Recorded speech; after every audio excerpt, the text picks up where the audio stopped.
वो कौन सी ऐसी दो कंडीशन है जिसमें आपने सेल टैक्स रिटर्न फाइल नहीं करनी और ना ही आपने सेल टैक्स का नंबर लेना है। आज के इस छोटे से टॉपिक के अंदर हम इसको स्टडी करेंगे। आप देख रहे हैं प्रैक्टिकल लर्निंग हाउस, मैं हूं फ़हीम महबूब। वापस आते हैं टॉपिक के ऊपर। तो दो कंडीशंस की जो कानून के मुताबिक, लॉ के मुताबिक हम डिस्कशन करेंगे कि किस कंडीशन में आपने सेल टैक्स में रजिस्टर नहीं होना। तो पहली जो कंडीशन है वो है एग्जम्प्ट सप्लाई, कि अगर आपकी जो सप्लाई है सारी की सारी एग्जम्प्ट है, मतलब आप एज ए रिटेलर काम कर रहे हैं, डिस्ट्रीब्यूटर काम कर रहे हैं और आपकी सारी की सारी सप्लाई जो है एग्जम्प्ट है। एग्जम्प्ट सप्लाई कहाँ पे अवेलेबल है? सेल टैक्स का जो 6 स्केड्यूल है उसको आप स्टडी करेंगे तो उसके अंदर एग्जम्प्ट जो सप्लाई है उसकी डिस्कशन की गई है।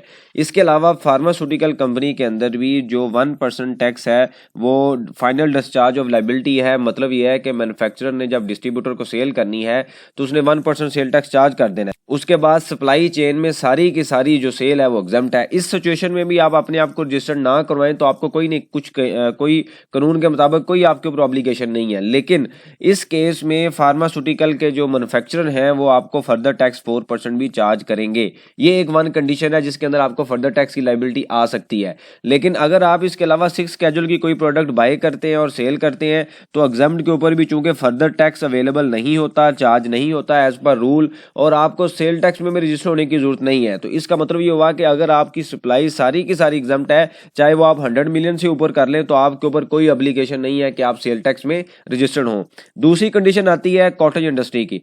कॉटन इंडस्ट्री बेसिकली जो सेक्शन 2 है सेल टैक्स का वो डील करता है। उसके बाद 54 जो बी है इसी का जो सब क्लाउज है उसके अंदर वो डिस्कशन की गई है कि अगर आप कॉटन इंडस्ट्री में फॉल करते हैं तो फिर भी आपने सेल टैक्स में रजिस्टर्ड नहीं होना। कॉटन इंडस्ट्री के लिए कुछ सम फंडामेंटल उन्होंने रूल्स दिए हैं। सबसे पहले क्या है कि आपका जो कनेक्शन है गैस का या बिजली का वो इंडस्ट्रियल नहीं होना चाहिए, यानी कि इंडस्ट्रियल जो कनेक्शन है वो नहीं होगा तो आप उस कंडीशन को मीट नहीं करेंगे।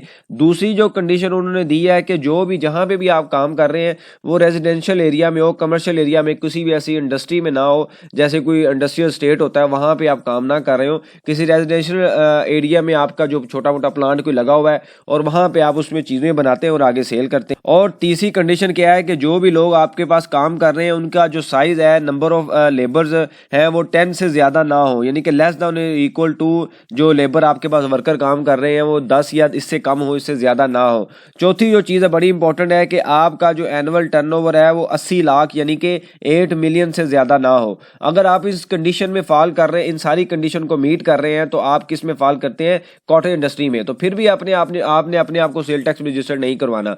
तो अगर आप किसी ऐसे एरिया में काम कर रहे हैं और आपके पास कोई एफबीआर का नोटिस आता है, कोई रिप्रेजेंटेटिव आता है कि आप अपने आप को रजिस्टर्ड करवाएं, तो अगर आप इन कंडीशंस में हैं तो आप उनको स्टेट बताएं कि रूल के मुताबिक, कानून के मुताबिक आप सेल टैक्स में रजिस्टर्ड नहीं हो सकते, क्योंकि आपको कानून ने इजाजत दी हुई है। क्योंकि हमारे यहाँ अवेयरनेस नहीं होती और हम फोर्सफुली रजिस्टर्ड करवा दिए जाते हैं सेल टैक्स में, और बाद में उसकी कंप्लाइंस स्टार्ट होती है, नोटिस आते हैं और हम अपना टाइम भी लगाते हैं, और अगर आप किसी वजह से नॉन कंप्लाइंट है तो फिर उसके ऊपर पेनल्टीज भी पे करते हैं। तो ये छोटी सी दो कंडीशन थी, हमें पता होनी चाहिए, क्योंकि कानून के अंदर हमें बेनिफिट भी अवेलेबल है और फोर्सफुली कहाँ पे हमें अगर कहा जाए तो आप उनके सामने ये चीज़ रखें कि जी मैं तो रजिस्टर्ड नहीं हो सकता क्योंकि मुझे तो कानून ने ऑलरेडी अलाउ किया हुआ है। तो ये छोटी छोटी चीज़ें हैं जो हमें पता होनी चाहिए। इससे रेलेवेंट कोई सजेशन हो, क्वेश्चन हो, आप मेंशन कीजिए, उसके ऊपर हम डिस्कशन करेंगे ताकि जो लर्निंग का प्रोसेस है कंटिन्यू रहे। थैंक यू वेरी मच, जज़ाकल्लाह।